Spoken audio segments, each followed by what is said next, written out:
જેને લાજ શરમ જવાબદારી જેવી કોઈ લાગણીઓ મનમાં ઉદ્ભવતી હોય તેને માન અપમાન ગેર જવાબદારી જેવા શબ્દોનો અર્થ સમજાય।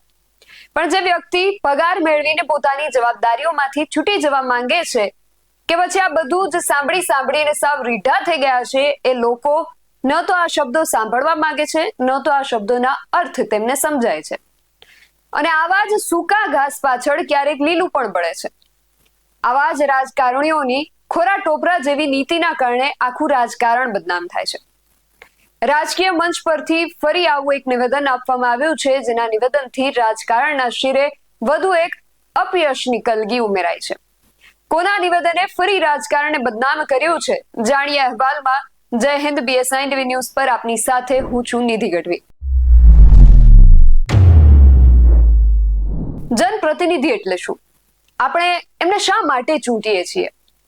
કારણ કે આપણા પ્રશ્નોનો નિકાલ કરે, આપણી સમસ્યાઓનું સમાધાન કરે, આપણા વિસ્તારનો ભૌતિક કે સામાજિક વિકાસ કરે, આવી જ તો કંઈક અપેક્ષા હોય છે। જ્યારે આપણે કોઈ સમસ્યાથી પીડાતા હોઈએ, કોઈ પ્રશ્ન આપણને આપણી આસપાસના લોકોને ચિંતામાં મૂકે છે, ત્યારે તેનો કોઈને કોઈ રસ્તો શોધી કાઢશે એવી અપેક્ષા કોઈ પણ ચૂંટાયેલા પ્રતિનિધિ પાસેથી એક સામાન્ય નાગરિક રાખતો હોય છે। આ ચૂંટાયેલા પ્રતિનિધિ જ્યારે કોઈ સારું કામ કરે છે તો તેમને બિરદાવવામાં પણ આવે છે, જેથી તેમનું કામ કરવાનો જે જુસ્સો હોય છે એ પણ વધી જાય છે। પરંતુ આ વસ્તુ ફરજિયાત નથી। જ્યારે લોકોની સમસ્યાનું સમાધાન ન થતું હોય ત્યારે પોતાની માંગણીઓ તેમની સામે રાખવી ફરજિયાત છે, અને રાખવી જ પડે। માંગ્યા વગર તો માં પણ ન પીરસે, તો તમને કઈ રીતે ખબર પડશે કે ક્યાં શું સમસ્યા છે?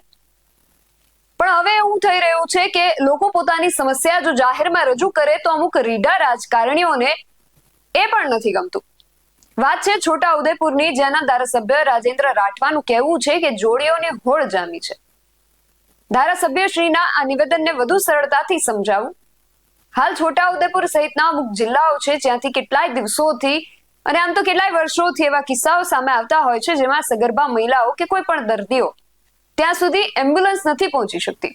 ગ્રામજનો સગર્ભાઓને કે દર્દીઓને જોડીમાં ઉઠાવીને એમ્બ્યુલન્સ સુધી પહોંચાડે છે, અને હાલ એવું થઈ રહ્યું છે કે ત્યાંના સ્થાનિકો આ કહેવાતા વિકાસની વરવી વાસ્તવિકતાને સામે લાવી રહ્યા છે। લોકો પોતે આનો વિડીયો બનાવીને મીડિયા સુધી પહોંચાડતા હોય છે અને સોશિયલ મીડિયામાં પણ જાહેર કરતા હોય છે, જેથી આ કહેવાતા વિકાસની ખરી હકીકત છળે ચોકે આવીને પોતાની પરિસ્થિતિ દુનિયાને દેખાડે છે। અને આ વાત છોટાઉદેપુરના ધારાસભ્ય શ્રી રાજેન્દ્ર રાઠવા સાહેબને ખૂબ ખૂંચી રહી છે, એટલા માટે તેમણે આ બાબતને વિડીયો બનાવવાની હોડ કહી દીધી છે।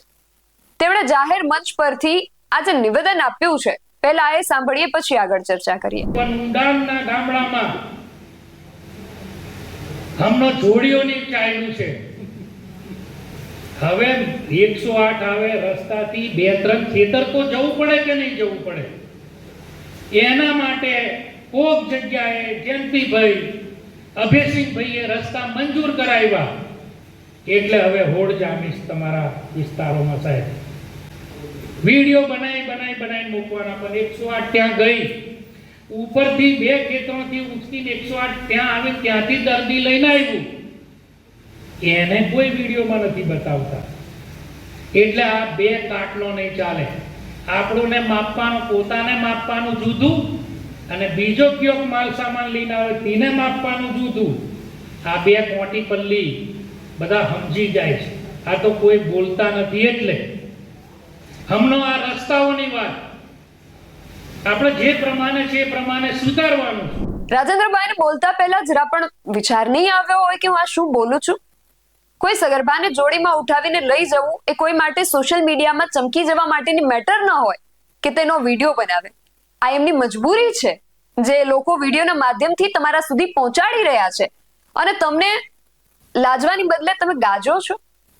તમને મનથી એવું થવું જોઈએ કે મારા વિસ્તારના લોકો આ સમસ્યા સામે લડી રહ્યા છે તો તેનો મારે કોઈ નિકાલ કરવો જોઈએ।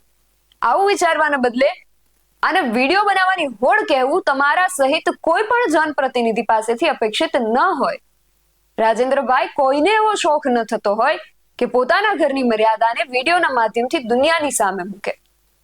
જરા પણ લાજ શરમ બચી હોય તો આ લોકો માટે કંઈક એવું કામ કરી બતાવજો જે એમને આ સમસ્યામાંથી મુક્તિ અપાવે અને આ વિડીયો બનાવવાની એમને જરૂર જ ન પડે। છોટાઉદેપુરની પ્રજાની આ સમસ્યા ચૂંટાયેલા જનપ્રતિનિધિના આવા નિવેદન અને અમારા અહેવાલને લઈને તમારું શું માનવું છે અમને કમેન્ટ કરીને ચોક્કસથી જણાવજો. આવા જ વધુ અહેવાલો સાથે મળતા રહીશું. તમે મારી યુટ્યુબ ચેનલને સબસ્ક્રાઇબ કરવાનું અને અમને ફેસબુક અને ઇન્સ્ટાગ્રામ પર ફોલો કરવાનું ભૂલશો નહીં. બાકી અવનવી અપડેટ્સ માટે આપ જોતા રહો BS9 TV ન્યૂઝ. નમસ્કાર.